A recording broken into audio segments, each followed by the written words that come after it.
في نهائي 92 في الأورو. طبعا منتخب من العيار الثقيل نقولها ونعيدها. المنتخب الوطني الجزائري اليوم كما نشاهد بقيادة القائد رياض محرز وصانع الألعاب والمايسترو استفاد من عودة حارس عارينه رئيس وهب بولحي ومن عودة ظهيره الأيسر رامي بن 70. يلا التسديدة يلا التسديدة يلا التسديدة تدخل بالمنطقة. يا سلام يا سلام الكرة الثابتة لطرح المنتخب السويدي تلعب في القائم الأول. الدفاع يدخل على مرتين وبطريقة ممتازة. بليلي انتقل بليلي سليماني. أول محاولة يا سلام أول محاولة في هذه رجل سحرية. محرز يلعب الكرة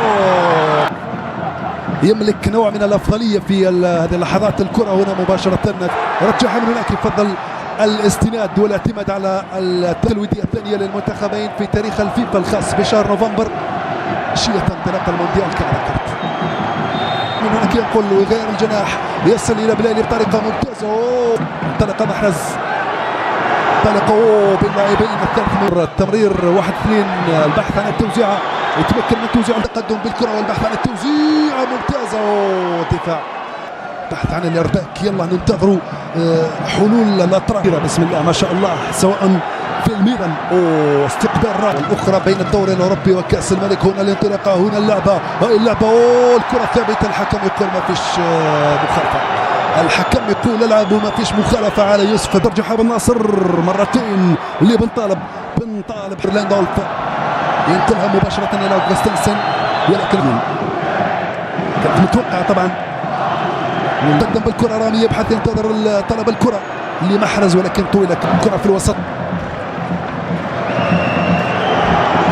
إقامة ممتازة سليماني ولكن الإيجابية لكن الانكسار والحذر من هذه الكرة. حذاري من هذه الكرة لحسن الحظ. التركيز يغيب عن إيميل فورسبيرغ في اللقطات السابقة. هنا بلايلي يبحث عن التوزيع ولكن الدفاع. حذر من هذه الكرة. إيميل هول منطلقة.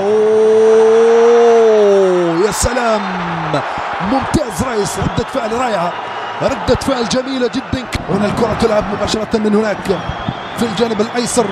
مهر والأبرز يوسف بليلي انطلق. يلا المراوغة يلا التسديدة تمشي الكرة العطال يبحث عن التوزيعة حاضرة وموجودة. تبقى الخطورة وتبقى المبادرة من جانب منتخب السويد.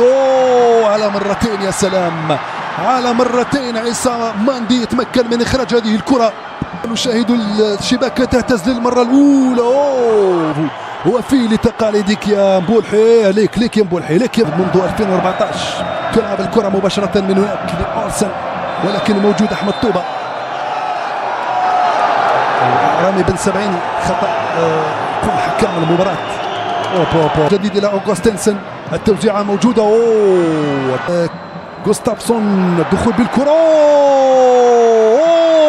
يا سلام لكن تسلل الكرة بالكرة. حذاري روعة. برافو يا مبولحي برافو. مرور ترجع لي سفانبيرغ. ركلة جزاء. حكم المباراة يمنح ركلة جزاء ما يترددش مع منتخب السويد يتقدم لتنفيذ الركلة. هدف أول لمنتخب السويد. هدف أول في الأنفاس الأخيرة للشوط الأول من هذه المباراة. هدف أول نصفه بالأبيض صراحة. هدف من ركلة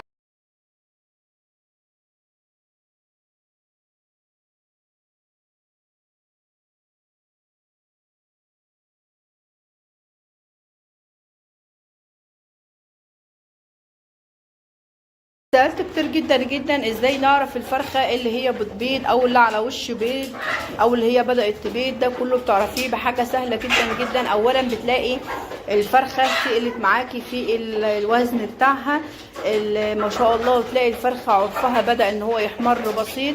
بتلاقي الفرخة بدأت ان هي توسع للبيض حوالي قرتين لو هي فرخة بلدي حر. لو هي فرخة تسمين يعني فيومي ذهبي او ساسو او هجين او جميزه فراخ اللي هي الكبيره اللي هي التسمين لازم تكون موسعه معاكي 3 قريط. دي اللي بتعرفي منها. انما البلد الحر منها بتبقى ضعيفه في الحجم بتاعها فده المناسب ليها ان العظمتين بتوع الفرخه يكونوا مستعرتين، فما شاء الله عليهم. تلاقي فراخك بدات تصب البيض.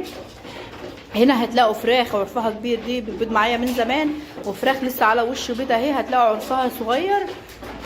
هتلاقوا فراخ عرفها صغير دي لسه هتبيض، يعني صب خلاص للبيض. ربنا يكرمنا فيهم ويبارك لنا فيهم ويطعمنا خيرهم يا رب، اللهم امين. لازم تاخدي بالك من كل حاجه في التربيه، ما تحطيش الاكل كده للطيور وتنزلي، لا، لازم تلاحظي انهي طيور بتاكل انهي مش بتاكل.